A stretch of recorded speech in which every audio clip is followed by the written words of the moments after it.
welcome back to my YouTube channel Reasons and Logics. Here I am back with the lecture number 4 on units and measurements, and this is going to be the most important lecture of this chapter because this is the topic from which you can expect maximum number of numericals, because otherwise there is more of a theory involved in this chapter, but this topic is completely a numerical part. So in this video I would be telling you about all the concepts which we are going to use when we would be starting with the numericals. Fine. So firstly, it is important to write all the concepts so that whenever you are going to solve the numerical, you can just go through those concepts in a single row. Fine. Okay, so let's start with the concepts first. Firstly, you should know that we have already studied that there are 7 fundamental quantities. 7 fundamental quantities. Fine.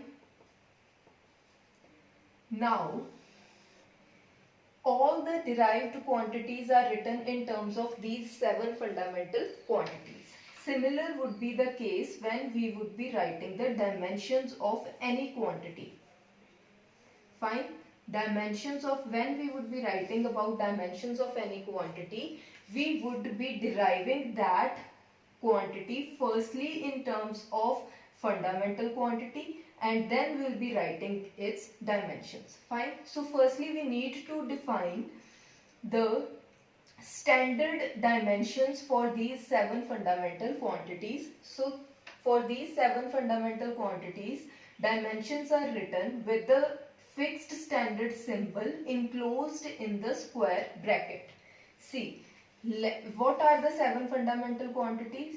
We have length, we have mass, time, temperature, current, luminous intensity,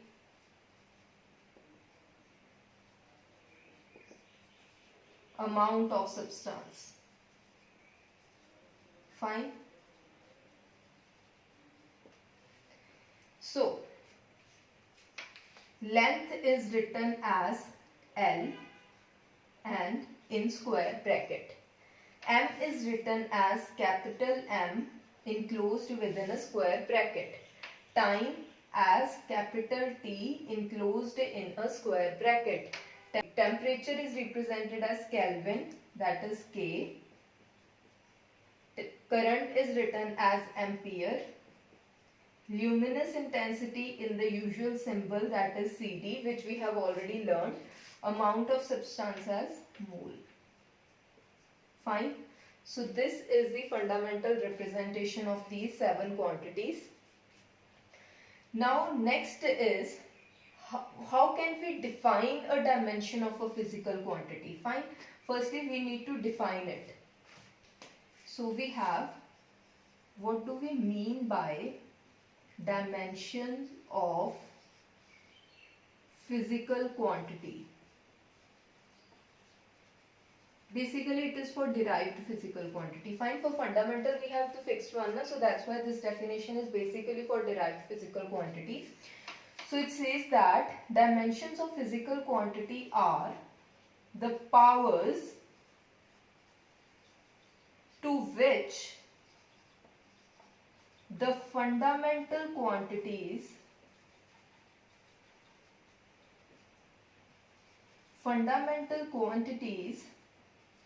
must be raised to represent the quantity completely. To represent the quantity completely. Fine. We can understand this definition with the help of example. So consider the example of, say I'll explain it with the example of density. Fine. Now what is density? Density is mass upon volume. Fine. Mass is a fundamental quantity but volume is not a fundamental quantity. So firstly we need to convert this volume into fundamental quantity, that is the distance. So say if we are finding the density of cuboid, fine, or any other volume has to come in terms of length only, but just for the sake of simplicity I am saying that we are going to use volume of a cuboid here, fine. Here we have mass and volume would be length into breadth into height, fine. Length is always a length only, breadth is a length, height is a length.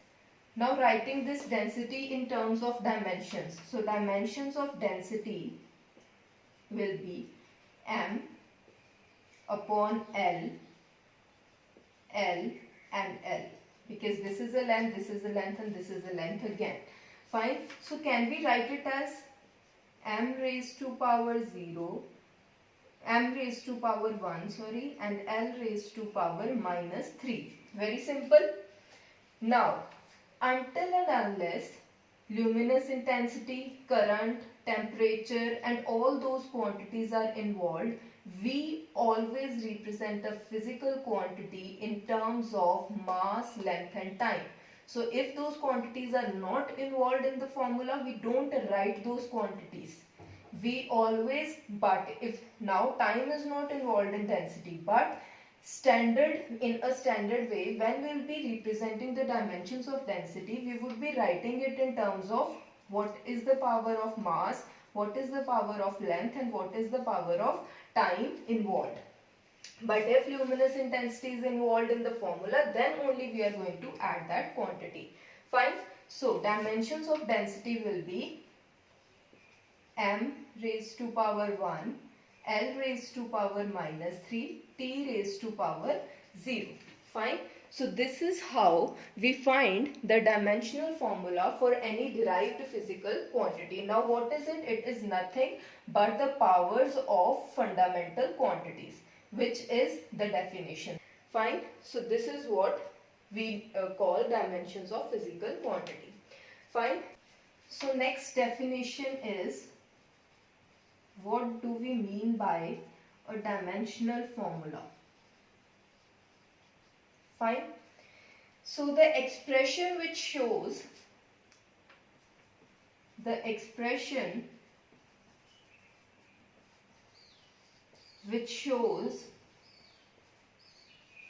how and which fundamental quantities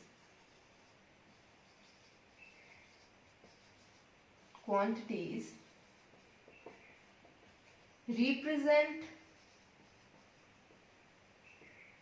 the dimensions of physical quantity. Fine. So for case of density, m L minus 3 T0, this representation is dimensional formula for density. Fine. So this is the one definition. Next is, what is dimensional equation?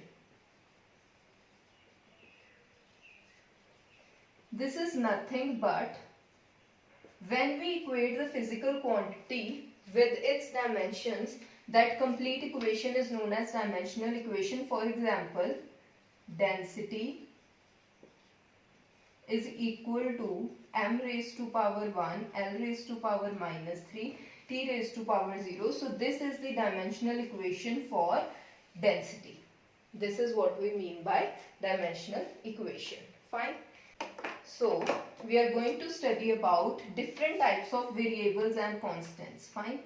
Different types of variables and constants. Fine. So basically we have two types of variables and two types of constants. We have dimensional variables, dimensionless variables,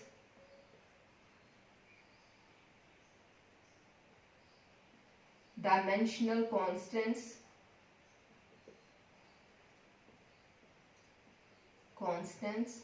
and dimensionless constants. Fine. Now see, these are basically the physical quantities. Physical quantities which have some dimension,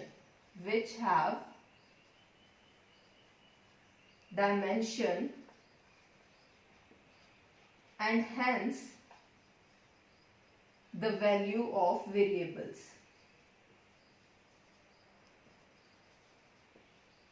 For example, density only. Its value changes from one body to another, from one mass to another mass. So it is a variable. Why dimensional? Because it has certain dimension given by m1 l minus 3 t 0. Fine. Now, dimensionless variables. This is basically a physical quantity which is a variable. So variable plus that variable should be dimensionless. Fine. For example, angle. Angle is always dimensionless, though it can vary. Maybe it can vary from 0 degree to 360 degree, but it does not have any sort of dimension. So it is variable which is dimensionless. Now, what is dimensional constant? It means the physical quantity has to be a constant. That means its numerical value has to be constant. It should not vary. Plus that constant should have dimensions. Fine. So example is Planck's constant h. It is represented as, its units are joule second. Fine. So this is a unit of energy which is a dimensional variable. Energy has the dimensional formula. Second, that is a time which also has the dimensional formula. Fine. So this is a dimensional constant. Dimensionless constant, that means the physical quantity has to be constant, plus it should not have any dimensions. Dimensionless. Example, pi. It is just a numerical value 3.14. It does not have any sort of units, dimensions, anything. Fine. So this was all about different types of variables and constants. Next we are going to study a very important topic, that is conversion of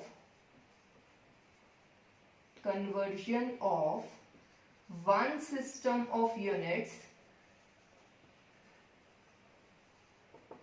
to another.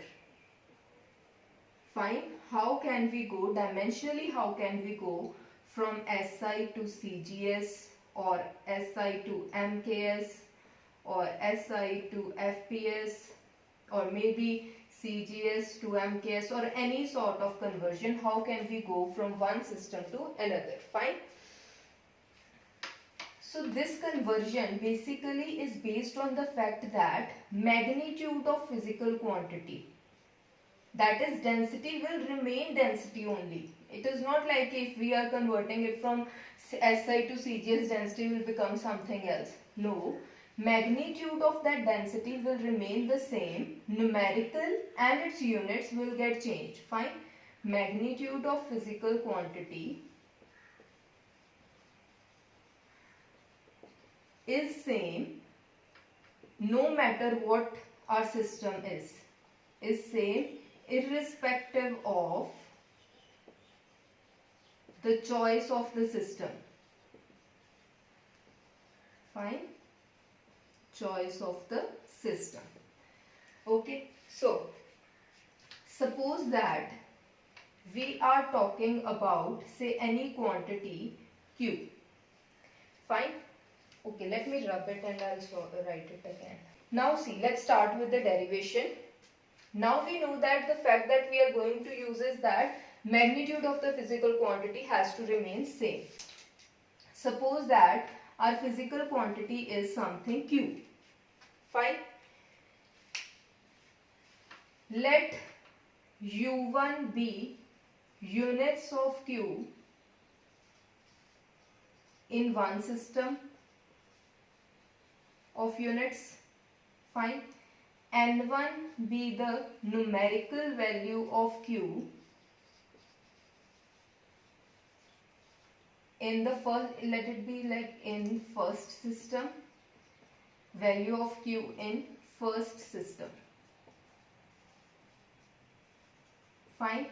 U2 be the units of Q in second system, and N2 be the numerical value for second system.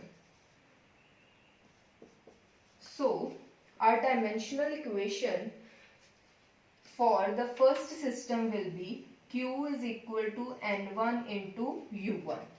It's just the numerical value into units. This we have already done. Fine. This is for the case of first system. For the second system, this equation will become N2 U2. Fine. So this is for our second system. Fine. Now this Q will remain same no matter which system we are dealing with. So from these two equations we can very easily write N1 U1 is equal to N2 U2. Clear up to this point? Fine. Let dimensions of U1 be something like this: M1 raised to power A, L1 raised to power B, and T1 raised to power C. This one subscript denotes that we are dealing with system 1. For second system, let this be M2 raised to power A, L2 raised to power B, and T2 raised to power C. This could be anything. Fine. This ABC could be anything depending upon which physical quantity we are dealing with. Let me tell you what do I mean by this ABC. Now when density has the dimensional formula for M1, density has the dimensional formula as L minus 3T0. Fine. So for density, A is equal to 1, B is equal to minus 3, and C is equal to 0, comparing with this equation. Fine. Now, no matter which system we are dealing with, this ABC has to remain same. It is not like these quantities are not going to change for any quantity. If we are dealing with CGS, it is not like the density will have different dimensional formula for CGS and for SI system. No, dimensional formula has to be the same. It's just that the unit will get changed from joule to erg maybe, or from kg to gram. That value of unit may change, but dimensional formula never changes. Fine. So this ABC in both cases has to be same. Fine.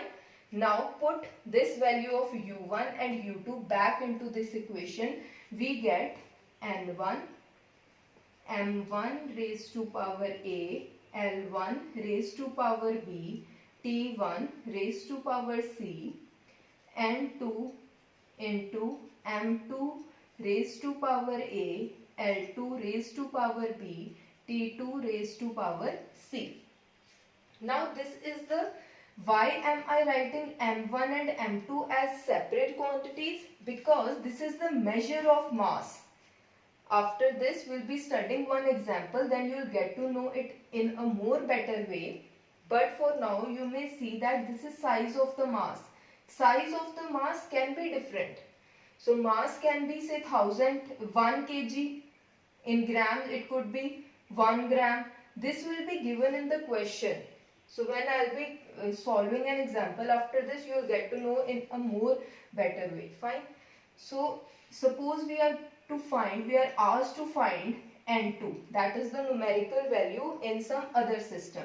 So on rearranging this equation, N2 becomes M1 upon M2 raised to power A, L1 upon L2 raised to power B, T1 upon T2 raised to power C. Fine. So, and N1 is also multiplied here. Fine. So this is the equation which we are going to deal with, or which we are going to use when we are solving the numericals. Now just see the example. So now before doing the example, first of all write the steps with the help of which we can solve any numerical.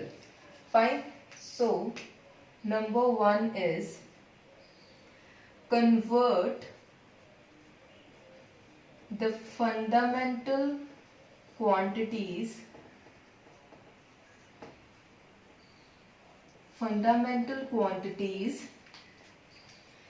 into the required system of units, into required system of units. Fine. Number 2 is write the dimensional formula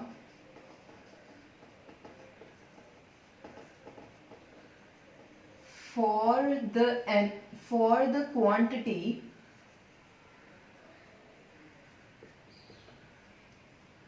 so as to find the values of A, B and C. Fine. Number 3 is put the values in the equation, that N2 is equal to N1, right? M1 upon M2 raised to power A, L1 upon L2 raised to power B, T1 upon T2 raised to power C. Fine.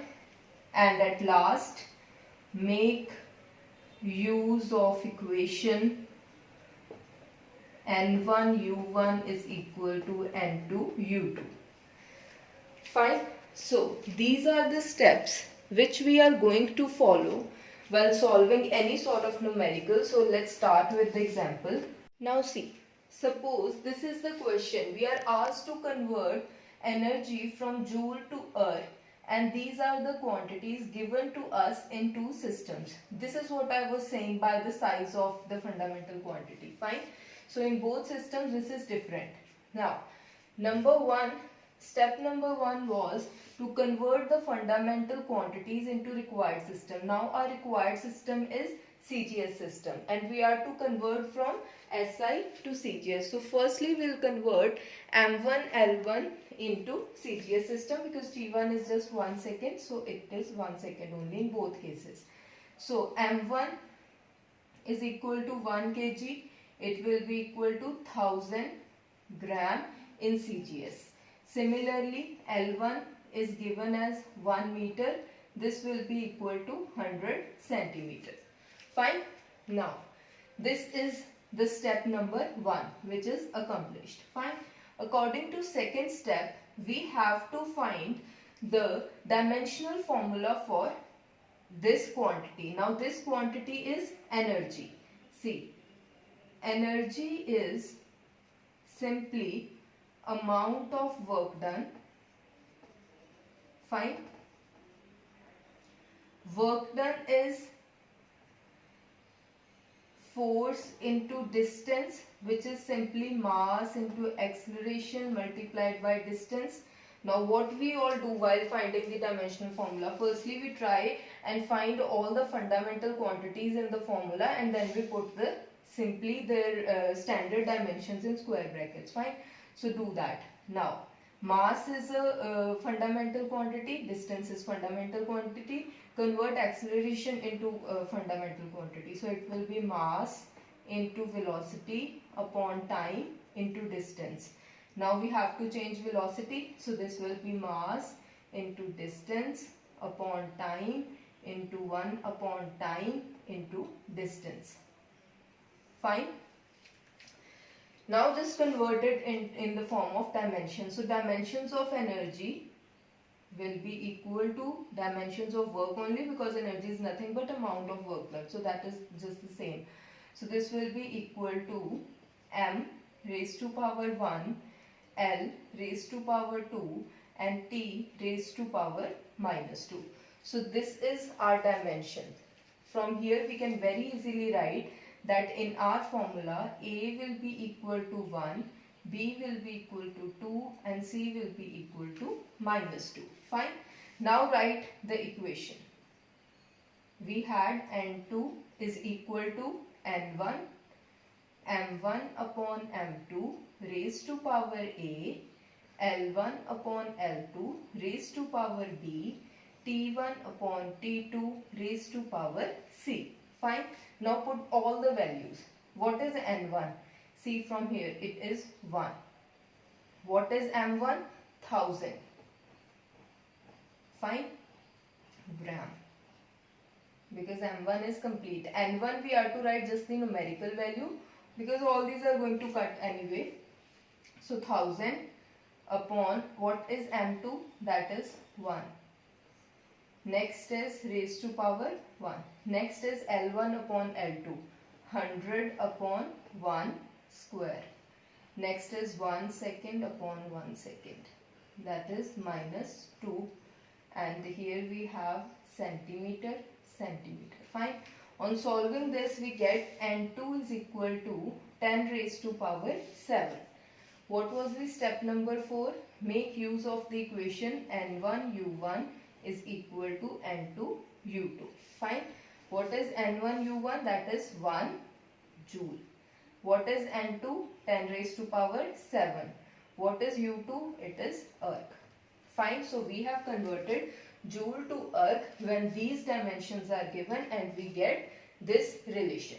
Fine. So this is how we can very easily convert from one system of units into another.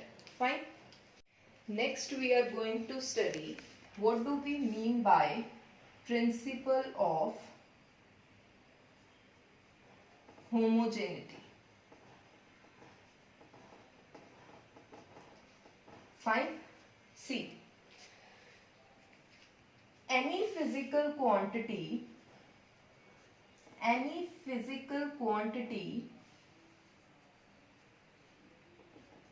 will be dimensionally correct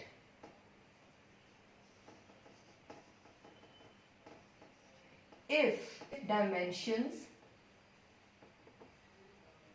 of all types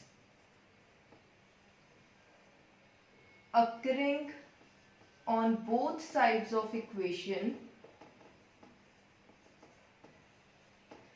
are equal. Fine. And from this statement we can deduce another statement which states that only those physical quantities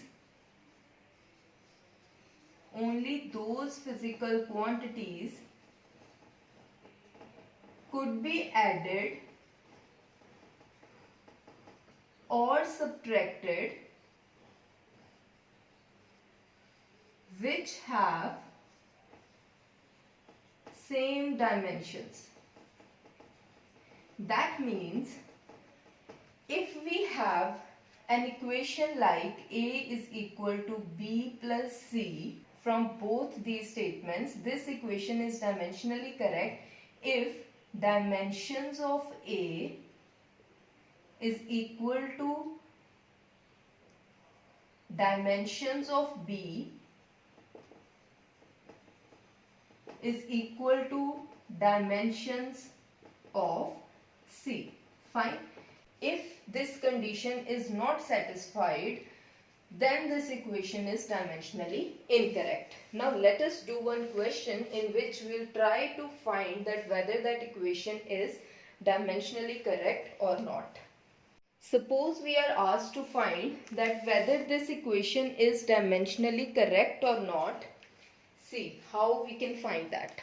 Now, if this equation is dimensionally correct, then dimensions of S should be equal to dimensions of UT, which should be equal to dimensions of AT square, because half is numerical and dimensionless, so we have nothing to do with this. Fine. So dimensions of S are simply this. Fine. Or we can write it as M0, L1, T0. Fine. Dimensions of UT, dimensions of velocity are simply LT minus 1. Now you can write it directly because these are simpler ones. This velocity, acceleration, force, energy. You should remember these dimension formula rather. You can solve it once, but after that you should remember it. Fine. And for T we simply have this. So this is nothing but M0, L1, T0.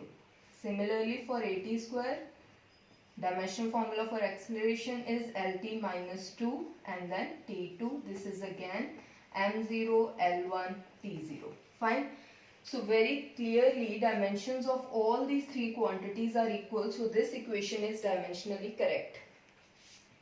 Do one thing. Check whether ut plus at square is dimensionally correct or not. We can very easily see that since only the numerical part is missing here, this equation is also dimensionally correct. Fine. So that means, but this equation is numerically incorrect because we know that this equation is correct. Fine. So this equation is numerically incorrect, but this is dimensionally correct. This equation is dimensionally correct as well as numerically correct. Fine. Now, see, so this is limitation of dimensional analysis. So this means that this is the point where dimensional analysis fails for some reason, that dimensional analysis cannot bifurcate between whether the equation is numerically correct or not. It only tells about dimensions. Fine. Next very important topic is to find relation between various quantities. Fine. Again, we'll first write the steps of how we are going to solve such questions. Then we'll try to learn how to implement those steps. So number one is write the main quantity on left hand side. Fine. Number two, with the proportionality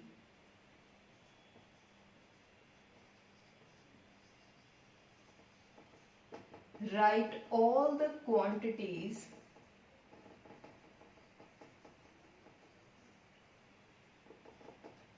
on which this quantity depends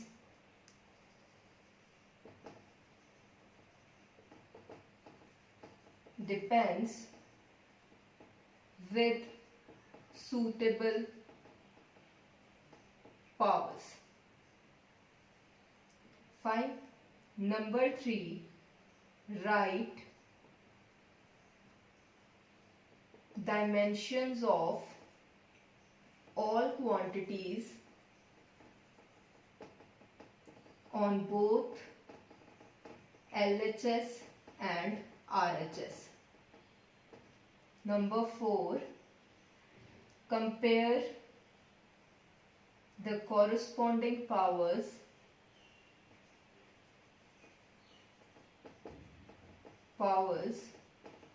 on both sides.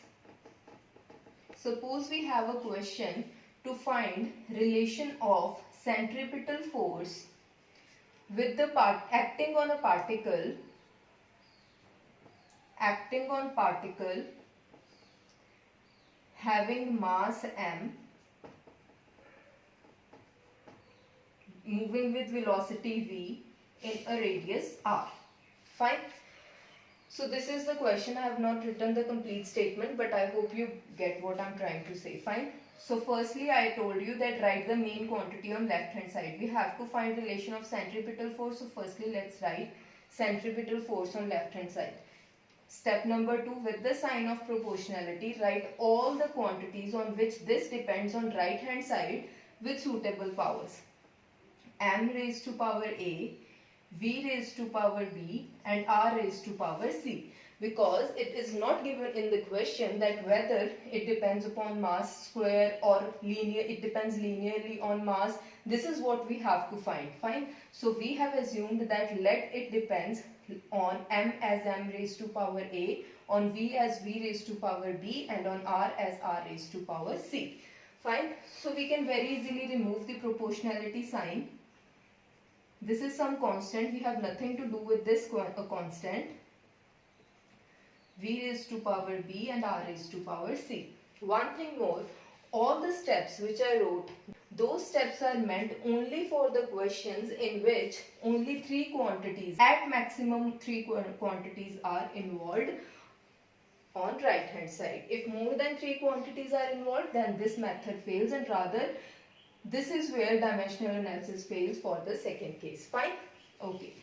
So now, third step was to write the dimensions of every quantity involved. Dimensions of force are M1, L1, T minus 2. Fine.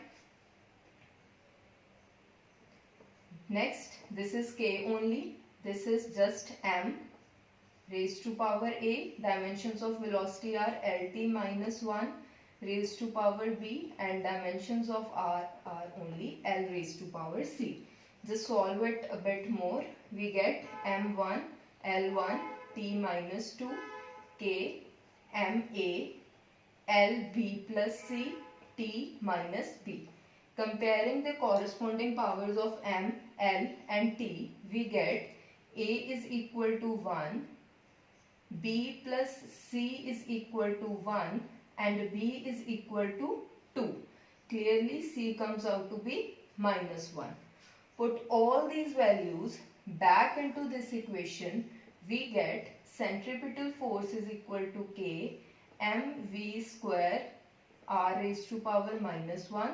This is mv square by r. So this is how centripetal force depends upon mass, velocity and radius.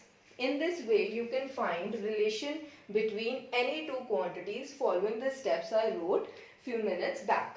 Fine? Okay. Next, just see the limitations of dimensional analysis. Limitations. Fine? Number one is it does not give information about dimensionless constant. We just saw that it didn't tell anything about this constant. Fine? So it does not give information about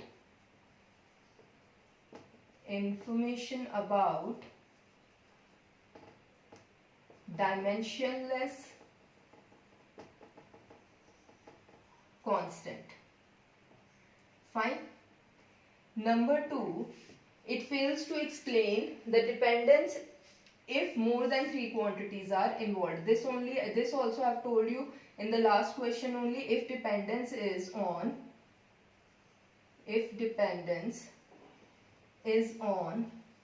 more than 3 quantities,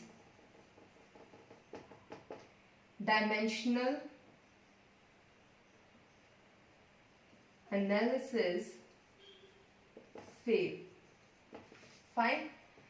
Number third is that it fails to explain whether equation is numerically correct or incorrect. This also we saw when we were checking that whether S is equal to UT plus AT square is correct or not. So dimensionally it came out to be correct, but numerically this is incorrect. Fine. So these are the few limitations of dimensional analysis. So friends, this was all about lecture number 4 on units and measurements. So I'll see you all in my next video. Till then, take care. Bye-bye. If you like this video, do like it, share it. Do subscribe my YouTube channel and press the bell icon to get the latest updates. You can also follow me on Instagram. ID is mentioned on your screens and link will be mentioned in the description box. Thank you.